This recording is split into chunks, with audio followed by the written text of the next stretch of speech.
David Edward and Roger Persaud discuss Roger's book, America Should Be Grateful to Haiti. Roger, how are you? I'm great, Dave. How are you? I'm doing really good. And unfortunately, we've been talking forever because it turns out that we moved in some of the same circles. But I wanted to start the recording here. So I have a question for you. So we both discovered that we were both in Soto Cano, Honduras, the air base there, maybe even at the same time. And it's based on what your job was in the military and what my job was. It's very possible that we were actually on the same plane at some point. But if I was enlisted, so if I walked past you, would I have to have saluted you? We didn't get to that, what your rank was when you were in. Yeah, you would. Ah! You would. Well, I'll do it now. Captain. There you go. All right, you get one salute out of me. I haven't saluted anybody in years. But you're indoors and you got a hat on. You don't have to salute. I'm breaking all. Well, yeah, I know I'm breaking all the rules, right? See, I don't remember any of it. Well, that's awesome. Well, obviously, we both thank each other for our service and everything. But you were in the Air Force. Absolutely. Yeah. You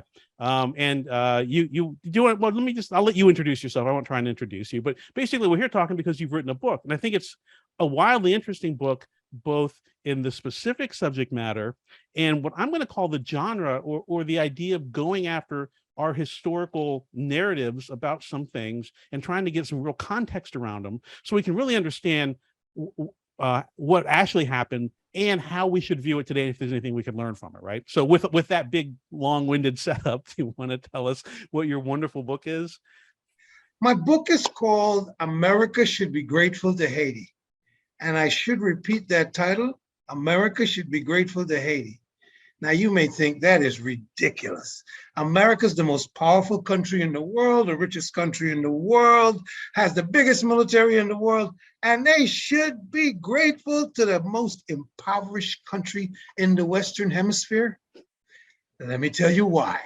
By 1750, Haiti had become the pearl of the Antilles. It was producing coffee, cotton, sugar, and indigo, powered by the engine of 500,000 Africans.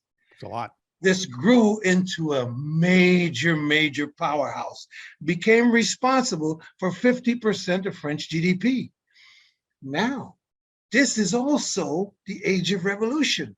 The American Revolution in 1776, the French Revolution in 1789. The Haitians started their fight for freedom in 1791. The interesting thing about their fight, it was a 12-year battle. They not only defeated the local French and the reinforcement that came in, but there was confusion in France. As a matter of fact, France even abolished slavery in 1794. But then they didn't want to go back to France, the local plantocracy. They sent to Jamaica, to the British. The British now, they just lost America. So they're looking at Haiti, and they're also looking at Guadeloupe and Martinique. We're back in the game. They came into Haiti, 55,000 troops, 3 years, 10 million pounds, and left in defeat. Wow. Now, by this time, Toussaint Louverture emerged as leader, and his people in France are telling him, hey, listen, man, things are changing. The leadership is changing. Napoleon's emerged as a leader, and he's coming back. That 1794 abolition, that's in the garbage can. He's heading back. Napoleon came back, 88,000 troops, 408 ships, 3.5 years, and left in ignominious defeat. Now, what does this have to do with America? America at this time, by 1800, existed only on the left coast and the East Coast, or the West Coast and the East Coast. The center of the United States, from the Gulf of Mexico all the way up and into Canada, was French territory. France wanted a Western empire, powered by the money from Haiti. They were going to do it. But after Napoleon lost to Haiti, lost all that blood and treasure, he had no choice but to sell that land he had in the center of the United States. That created what? The Louisiana Purchase. Yeah. This is 828,000 square miles. The entire states of Arkansas, Missouri, Nebraska, Kansas, Oklahoma, South Dakota, parts of North Dakota, Montana, Wyoming, Minnesota, New Mexico, Colorado, Texas, and, of course, Louisiana. 828,000 square miles and contiguous from ocean to ocean in one fell swoop. We got a deal too, right? We got a deal. You know what's the biggest deal we got out of that? We got the two biggest defense mechanisms in the history of the world, the Atlantic and the Pacific Oceans. We survived on those until the invention of intercontinental ballistic missiles. You know and what? We're still going strong. I think David, we still survive on those. That is just one historical fact that is just omitted from history. This is only 200 years ago. Well, it's not that long ago. And the other thing, Roger, Haiti's not that big. Well, it gets worse, David. It gets worse. Have you heard of gunboat diplomacy? Sure. Yeah. Well, now, the Haitian independence was in 1804. In 1825, the powers that be allowed the French to surround Haiti with gunboats and demand reparations. They demanded reparations for the value of the 200,000 Africans that lost their lives fighting for their freedom. Haiti had to pay reparations back to France to the tune of $21 billion, and that ended in 1947. And there's a little bit of a conundrum here. Tell me if I'm taking up too much time. There's a little bit of a conundrum here. Nobody would do any business in Haiti. All the countries blacklisted Haiti. They had supported all those revolutionaries in South America, Simon Bolivar. They gave all those guys money and housing. They were the bulwark for revolutionaries in this hemisphere. So nobody would do any business with them. The only people that came in to do business in Haiti were some German businessmen. What happens? World War I starts. The United States says, oh, we can't trust those Germans in Haiti. Haiti's too close to us. The United States went in, took control of Haiti, controlled the Haitian economy, did another deal with that French deal with the money, and Haiti was now paying the United States. The United States controlled the Haitian economy for 19 years until they got all their money back. By the time they were done, and they had all the oligarchs they wanted in position, the United States left, and that, my friend, is why Haiti is the most impoverished country in the Western Hemisphere. And you heard it here now in 2022. I knew they were impoverished. I'm ignorant, obviously. I didn't know that history. And I'm curious about two things. I had one prepared question, although I didn't write it down. The island it sits on, it shares with some Spain, other Dominican Republic. What's the story there? Is it why is it split like that? Well, it was first, this is Hispaniola. This is where Columbus first landed. This is when Columbus thought he was in China. Yeah. So then, there's a couple of things you brought up here. This is a fight over America and the Caribbean. All the European countries, they're fighting over all these little parts. My country where I was born, British Guyana, was British, Dutch, and French. We're all over. They were all scrambling. But let me tell you about something else that you probably don't know. And this is 50 years after the British abolished slavery, 25 years after the Americans abolished slavery. There was something in Europe. It was called the Berlin Conference. Have you ever heard of the Berlin Conference in 1884, 1885? I was trying to do the math. I don't know, 1865 or 1861. No, yeah, right. Yeah, but then 25 years. Yeah, so, okay. This is where 13 European powers and the United States, although the United States didn't take a part, they got together to divide up Africa. Oh, I did not know that. After bleeding human resource from Africa for 400 years, from the 1500s, in 1884, almost 1900, they decide to go in and physically take over Africa in portions. And one of the worst things that came out of that was the Belgian. A lot of people don't know this. A lot of people think Hitler's the worst guy that ever lived. The Belgian emperor, he was brutal. The Belgian Congo, this guy killed over 15 million Congolese. Emperor Leopold, this is one cruel dude, man. He was horrible. And they were cutting off arms if people wouldn't bring gold. It was brutal. Is this like the Zulu Wars? I know the French and the Zulu. I don't know. I'm ignorant. The Zulu Wars came later when people were trying. This is after, much longer after. But the Berlin Conference started the division of Africa. It started in late 1884, ended up in 1885.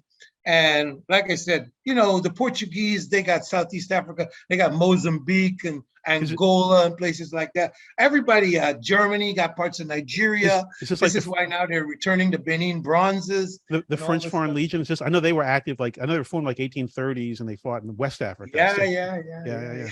Okay, because I know they had like a shitty prison in West Africa that no one wanted to go to, like in 1850 or something. And then they also had one in South America, Devil's Island.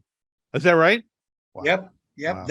But Devil's Island is French Guyana, and French Guyana is the only one of the Guyanas that's not independent. You know why? Because that is Kourou Project. That's where the European Cape Canaveral is. They get a bump from the earth, from the shape of the earth every time they launch a rocket, because it's right on the equator. Man, I am a history buff. I don't know nothing about what you're talking about. I know some about, like I said, the French Foreign Legion in like 1830s, 40s in like the Sahara and West Africa and stuff, and Mauritania and I guess north of the Congo, but just that, the whole that part. But I don't know the stuff you're talking about. I don't know anything about it. That's just so amazingly interesting. Well, what's amazing is these Europeans were fighting wars all the time. Yeah. They fought that 100-year war between France and England, and they fought in Africa. They were fighting it, and they came and they got their behind whooped by a Haitian army. Now that might sound ridiculous, but when you look into it, when you do the research and look into it, the number one reason they all lost was disrespect. They did not think that this army of former slaves could organize and fight and produce a battle-winning plan, and they were wrong. Did you study any of the battles? Because I know. Yeah, you know what's interesting? Not that big. It's just, it's not that big. Here's a shocker for you. Do you know there are Haitians that fought in the American Revolutionary War? It doesn't surprise me. I didn't know. It doesn't surprise me terribly. When I say just a couple of years ago, they erected a monument to them in South Carolina. Okay. Because the British had come down and took over a fort in South Carolina, and the American troops were all scattered all over the place. So the French decided they were going to take up the battalion and go attack this fort in South Carolina, and they used the Caribbean troops, which were mainly Haitian people from Guatemala. There were people from Trinidad and all kinds of places. Man. People were willing to fight for freedom, David. Roger, what? You know so much about parts of history that I didn't know about. You know what I mean? I'm familiar with stuff like, okay, the French Indian War. No, it wasn't when the French fought the Indians. I mean, I know some of the history, but I didn't know any of this.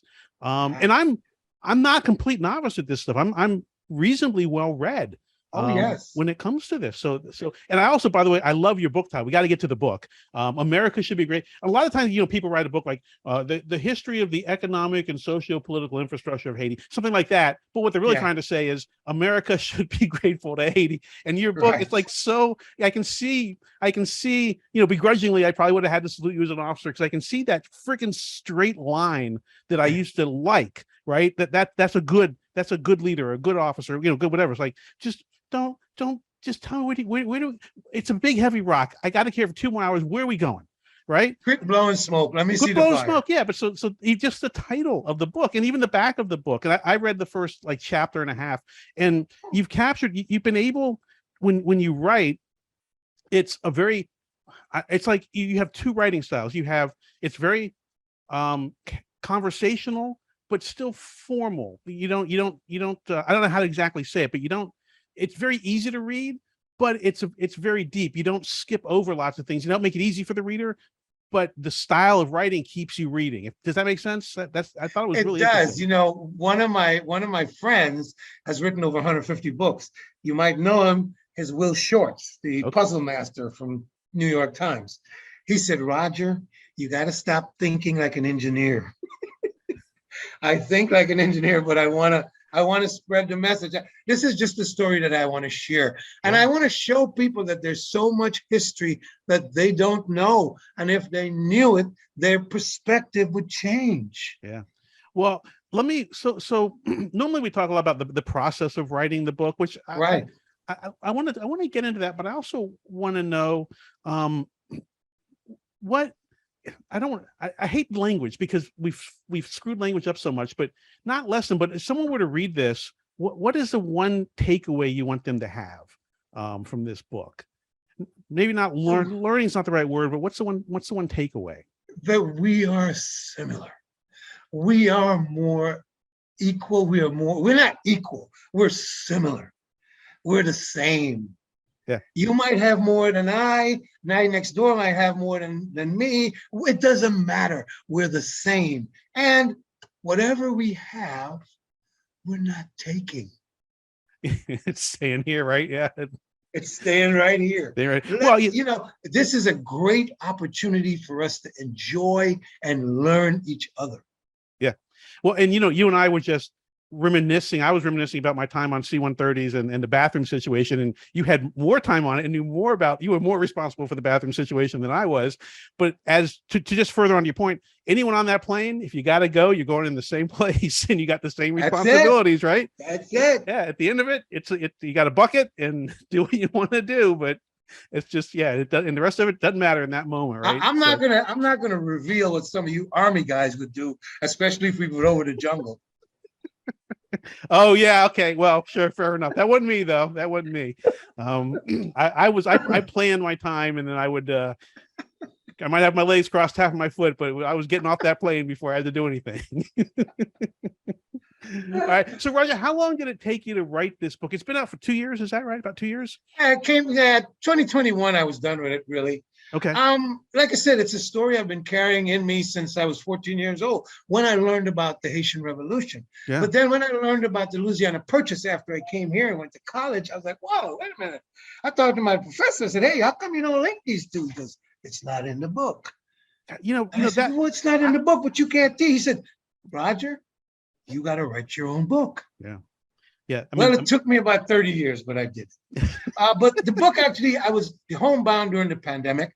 Yeah. And a friend of mine says, if you don't do something, if you don't get a skill, get another skill. And I kept, I want to write this book. Shut up and write the damn book. And you asked me, what if you have a thought in your head that you're carrying around, like I've been carrying around for all these years?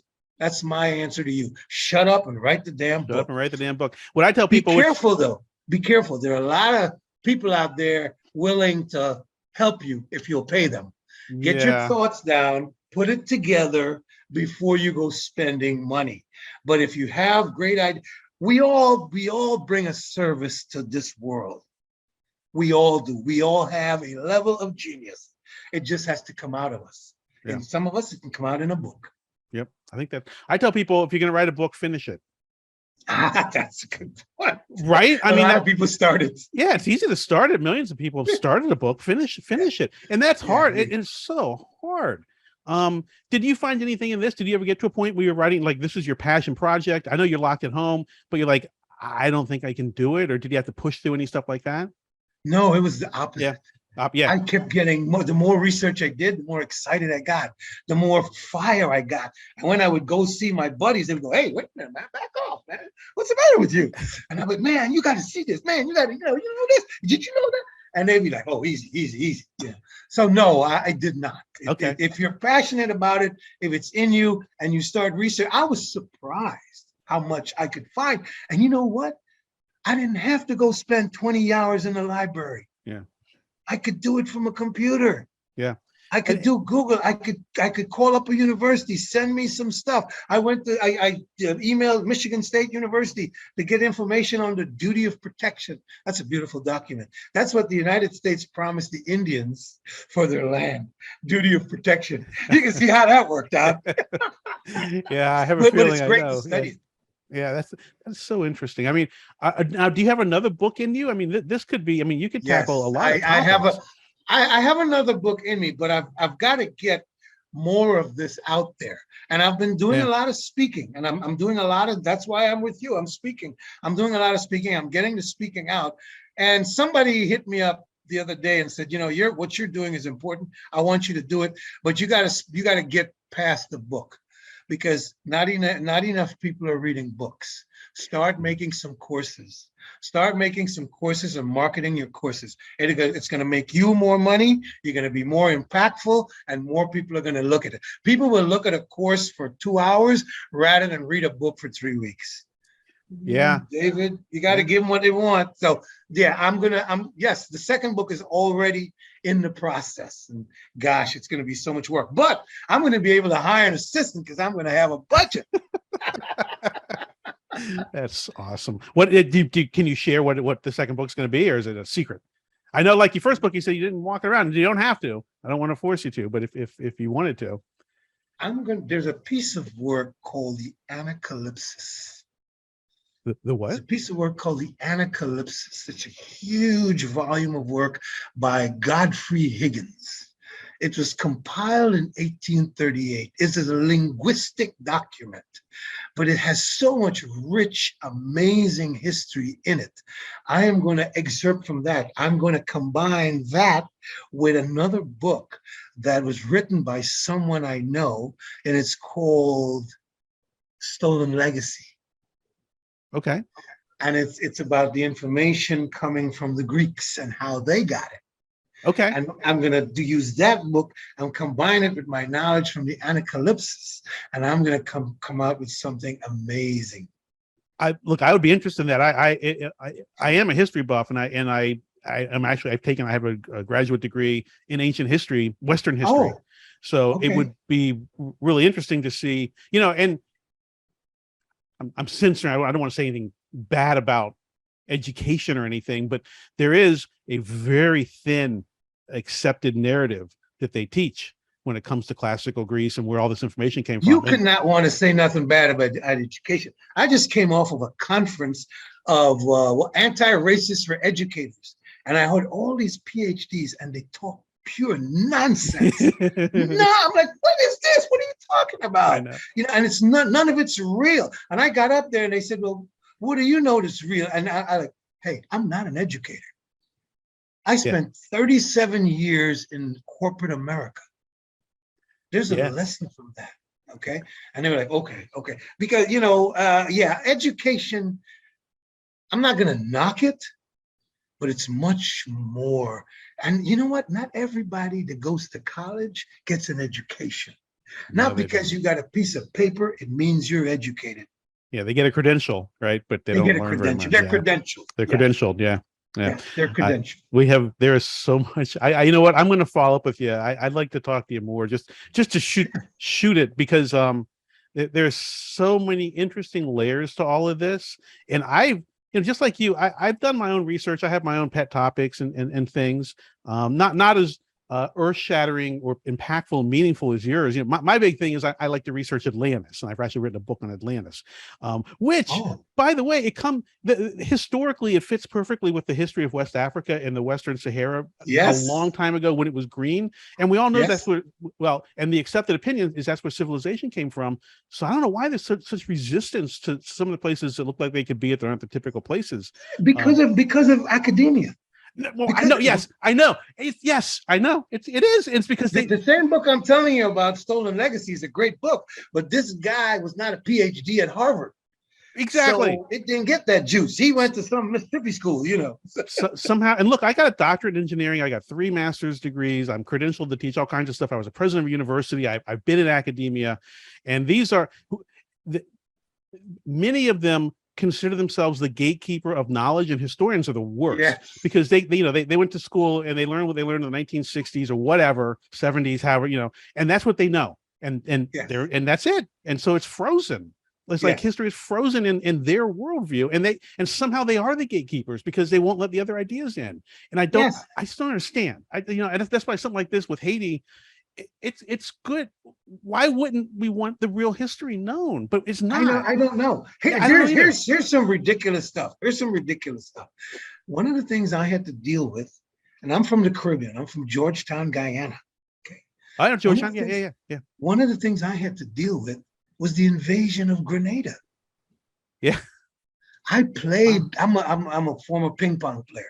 I played international ping pong. I had friends in Grenada. Wow. Here I am. I'm in the U.S. Air Force, and the U.S. Air Force is invading Grenada. Grenada is this big. Yeah. You know, Grenada is a tiny, tiny country. And they wanted an airport because they want hotels. Wow. And we went in there. I lost friends in Grenada. Wow. I was not in yet, but Okay. when I came But in, the we don't sergeant. teach Grenada. No, I know. Well, yeah, but my point was the sergeant I reported to, he had dropped in. He was a ranger. He had dropped into Grenada and stuff and Okay. broke his knees or whatever. But yeah, you're right. We've just forgotten about it. I mean, I Yes. invaded Panama. We kind of forgot about that too. I mean, you know, well, we were just talking Iran Contra and Soto Can and all. There's a whole Yeah, history. It's that's just right. gone. It's just That's gone. right. Yeah, That's right. it's That's just the right. craziest. I just don't. All I can do is kibitz, you know, and complain. I don't understand why it's so hard to actually have. And you know, we complain about ancient history going missing. We have history from just a couple of years ago that's gone missing, Yes. right? Yes. So, who knows? And significant history. Yeah. That Haitian Revolution, if it wasn't for the Haitian Revolution, we'd probably be speaking French today. Yeah. And the British, that phrase, the sun doesn't set on the British Empire, that phrase has never existed because the British rise came after that. Because the British and French were at loggerheads, and the French were emerging more powerful. And if the French could have defeated Haiti, you know, and then because they were more friends with us than the British. We had just beaten the British. And the French were buddy-buddying. Lafayette and all these guys were buddy-buddy with Thomas Jefferson. We could be freaking French today, my brother. Yeah, I'm terrible at foreign languages, so I don't know how I would do. Quebec could be huge. All right, Sir Roger. Look, we've gone long. I've enjoyed this conversation very, very, very much talking to you. I wish you nothing but success with the book. Thank you. And we'll stay in touch. And Yes. maybe we will wind up on the same plane again at some point with a better restroom, of course. Appreciate it, man. I really appreciate it. You too. All the best to you. And I checked out some of your work. Man, you're a busy dude. 42 books, actually 43. That my latest book just came out today. So really, yeah, the bigs. So yeah, 43 books, and I wrote all those just when the pandemic started. I started writing March of the 2020, and then I did not I done that. What the hell was I going to do? So I just wrote over 1 million words, and 42 books in 2.5 years. I don't usually get left speechless. That's all. I gotta check those out, man. They're good. Some of them are. We gotta keep in touch. You published 42 books. I mean, yeah, we'll keep in touch. About number 2. Hey, you know what? Your best book is your next book. That's what I tell everyone. So just keep writing, my friend. Agree with that. Keep writing, and what you're doing is a lot more important than what I'm doing. So please keep it up. Thank you. All right, thank you. Bye. Thank you. Appreciate it. Bye. Thank you for watching. Please consider hitting the subscribe button.